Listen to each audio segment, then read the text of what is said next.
Olá, mulheres, aqui quem fala é Viviane Martinello, do Esposas que Oram, e nós estamos continuando lendo o livro Lições do Meu Jardim, do autor Telmo Martinello. Hoje nós estamos então no áudio 12, o capítulo é o 12, Perdidos? Não, plantados.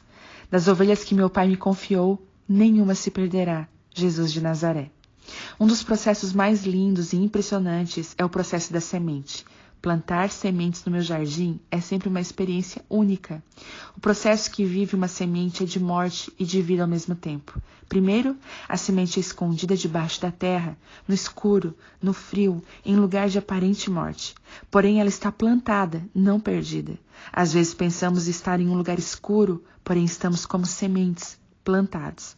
Várias situações de nossas vidas nos dão essa impressão de morte, traições, enfermidades ou perdas traumáticas nos levam a esse lugar. Porém, se estamos plantados no jardim de Deus, nas mãos de um Deus que é Pai, essas situações de morte se tornam vida. Assim como a semente passa pelo processo de morte, nós também temos que passar pelo processo da morte do nosso eu. Sempre que estamos plantados em Deus, algo de nós virá morrer para que algo de Deus possa nascer. Como diz Paulo aos irmãos de Corinto, que nos consola em toda a nossa tribulação, para que também possamos consolar os que estiverem em alguma tribulação, com a consolação com que nós mesmos somos consolados por Deus, 2 Coríntios 1:4. Nossas cicatrizes curam. Esperança é o intervalo entre a semente e a flor. Todos celebramos as flores, porém para chegar ali, houve um processo de morte muitas vezes lento e doloroso. Renúncias, perdão e espera antecederam a mais bela flor. Tenha certeza de que se estamos plantados, semeamos no jardim de Deus. Passaremos por escuridão e processos de morte, porém os frutos e flores, os sorrisos e alegrias, e essas mortes nos trazem não poderão ser comparados. Enquanto Estevão literalmente morria como uma semente, nascia um jovem chamado Saulo, que logo se tornaria um dos discípulos de Jesus mais influentes e usados na história da igreja. Dia de dores, lágrimas e renúncias geram canções que nos abençoam poderosamente. Quase todas as cartas de Paulo foram escritas em prisões. Livros como O Peregrino foram escritos após anos de escuridão de uma semente atrás das grades. Poemas renovadores e cheios de vida foram escritos em campos de concentração.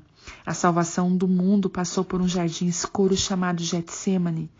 Interessante que toda semente plantada vai gerar sementes. A planta que nascerá de uma semente que morreu trará consigo flores e frutos, e esses terão em si sementes. É fundamental que uma boa semente seja plantada em boa terra. Se formos plantados no jardim do intelectualismo, geraremos frutos sem vida. Se formos plantados no jardim da religião, geraremos frutos sem sabor. No jardim do exibicionismo nascerá aparência desprovida de essência. Faz-se necessário que uma semente seja boa, plantada em terra boa. No jardim de Deus, ali sim, daremos frutos de 30, 70 e 100 por um. Quando uma semente no processo de morte e vida chega a expor o primeiro caule, folha ou ramo, para que todos vejam, ela já fixou as suas raízes antes. Na parábola do semeador, Jesus nos alerta que se uma semente não tiver raízes fundas, o sol incidirá sobre ela e ela não sobreviverá.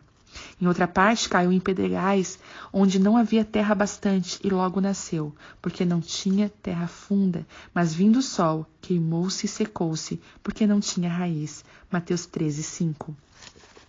Por que muitos fixam suas raízes em pessoas, em nomes famosos, em ministérios conhecidos?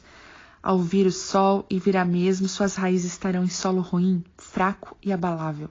Fixe suas raízes no jardim de Deus. Aprofunde seu relacionamento com Ele. O sol só fará você ficar mais forte e com raízes mais profundas. A mesma parábola nos ensina que algumas sementes caíram à beira do caminho, e essas sementes são aquelas pessoas que ouvem, mas não compreendem. Vem o maligno e lhes rouba a mensagem do Evangelho. Quando ficamos à beira, não decidimos andar e ficar no caminho, o maligno tem o poder de nos enganar e persuadir, roubar a nossa fé. O caminho de Jesus para a cruz foi difícil e mal compreendido por muitos, inclusive pelos mais próximos. Porém, o caminho da semente de Deus, que morreria para trazer salvação ao mundo.